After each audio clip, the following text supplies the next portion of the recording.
Michael Mike's Bags. Today I'm reviewing Bond by KVLR Bag Company. Let's go ahead and dive in, break these bags down. As always, start with materials. Two very popular materials on this bag. Slow side, this is a carpet material. It's probably the most popular of the carpet materials. And when I refer to carpet, I'm not talking about the hybrid materials. I'm talking about the true 100% polypropylene carpet materials out there. It's similar to the slow side of the BG Viking, the Fly Magic, the Rocket Bags Viral, the True Cornhole Beast. I go on. There's a lot of bags that use this slow side material. It plays about a 4-speed once it's broken.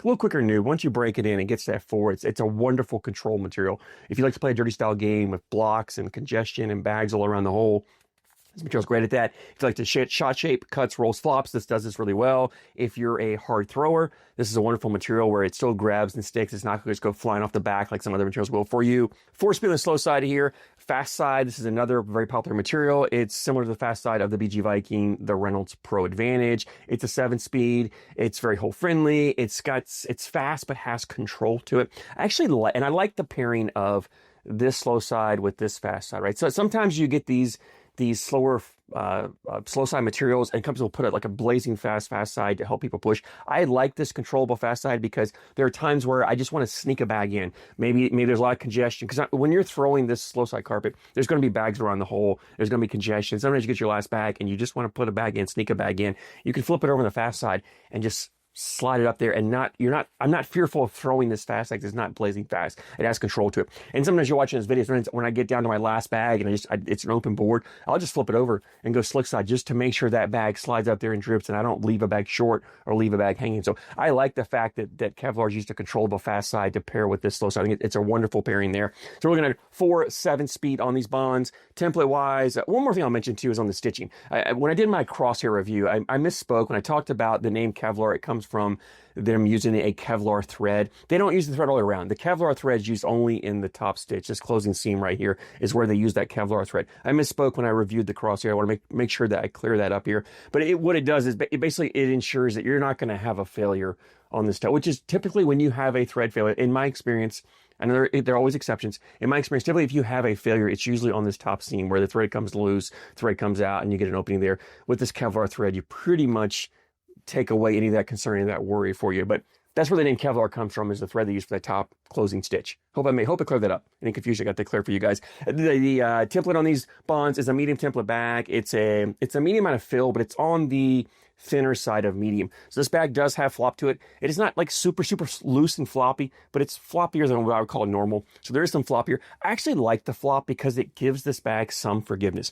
Couple things on this slow side is negative wise is this material has a kick to it. If you don't throw flat, it's going to kick. It's the control it has. It wants to grab and stick on that board. And when you have a material that sticks and grabs more, it's going to kick more if you're not flat. So you need to be fairly flat with the throw to be able to control this. However, by adding the flop in here, KVLR takes away some of that punishing kick, so it's not overly aggressive, right? It's still there, but not bad. So that flop really helps that. The flop also helps around the hole because it allows that bag to grab. I talk about all the time is when you have a floppier bag, it allows you a little bit more of a margin of error, a little more room to miss left or right, and that corner can still dip in and grab. So it gives you that forgiveness in landing. It gives you that forgiveness around the hole. The fill in here is a mixed fill. I love the fill. If you watch my reviews, I know I always love a mixed fill. I tend to favor more bead than flat, but I find mixed to be kind of that sweet spot between the best of both worlds. So you get some forgiveness in landing.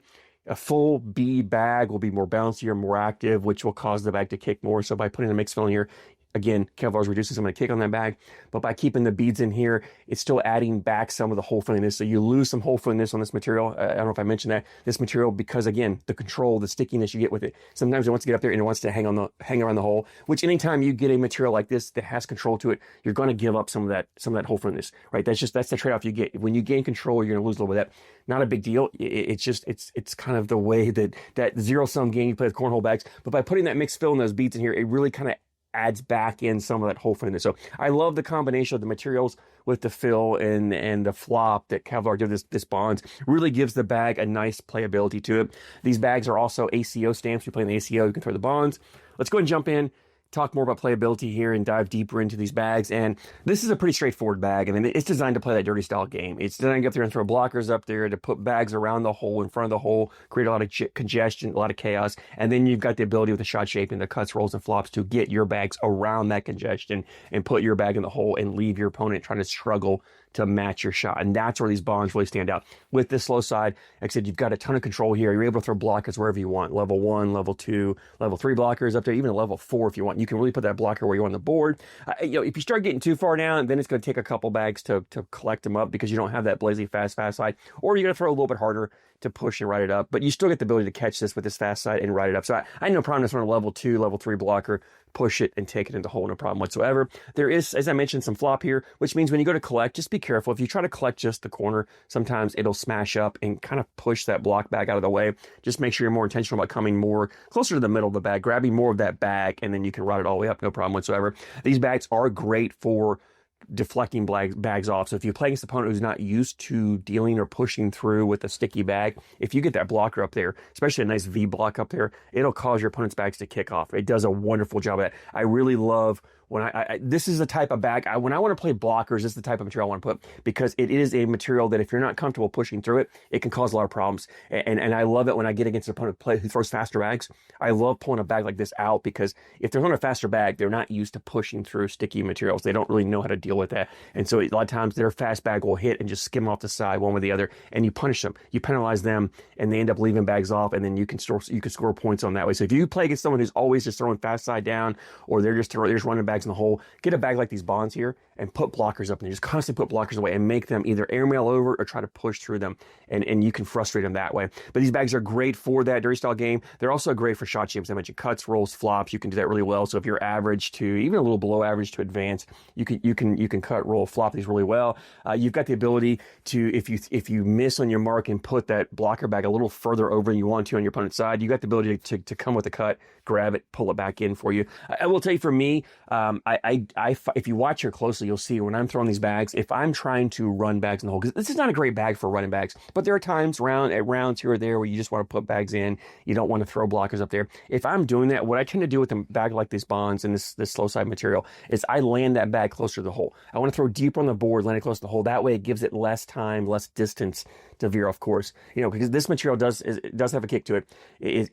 And if you land further down the board, you're not perfect flat. That gives it that distance between that and the hole, gives it time to veer off course and miss the hole. So I land closer to the hole, knowing that I got confidence this material is not going to fly off the hole. It's not going to skip over it. It's going to hit and drop in for you. I'll land it deep on the board when I want to run bags in the hole, and then when I'm trying to play more of my regular game, I'll land more of a normal spot, or even a little short. If I want to throw a lower block, I'll land short on the board and get it to stop closer up to the hole. The other thing I do as well is I will flip it over fast side sometimes and just run bags on the fast side. If I'm just trying to put bags in the hole, you can flip this over and run fast side only, and you can just run bags if you need to. So you've got the ability with these two sides to dictate how you want to play. You can play your dirty style game the slow side, flip it over fast side down, and run bags in the hole, and you really have that option there. But to me, it really stands out in the dirty style game. That's where these bonds shine, is the player who wants to throw blockers up there, the player who wants to cut, roll, flop, the players who want to get creative, just cause a lot of congestion, just kind of frustrate your opponent. That's where these bags really stand out, and they do a phenomenal job. I really loved, as I mentioned, I love the material combination. I love the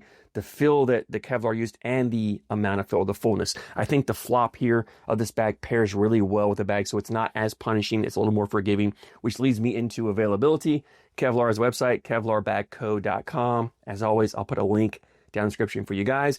The bags are $90 for a set, but if you use my code MikesBags, when you check out, it'll get you, I think they're about $80 shipped to you. So shipped to $80. Phenomenal price for an ACO stamp bag is right at that lower price point. Well worth it. If you don't have a bag like this in your backpack or in your arsenal and you want to add one at $80, it's worth it to give it a try and give it a run. I think you're going to be happy with this. If you've thrown the bonds, I'd love to hear your thoughts.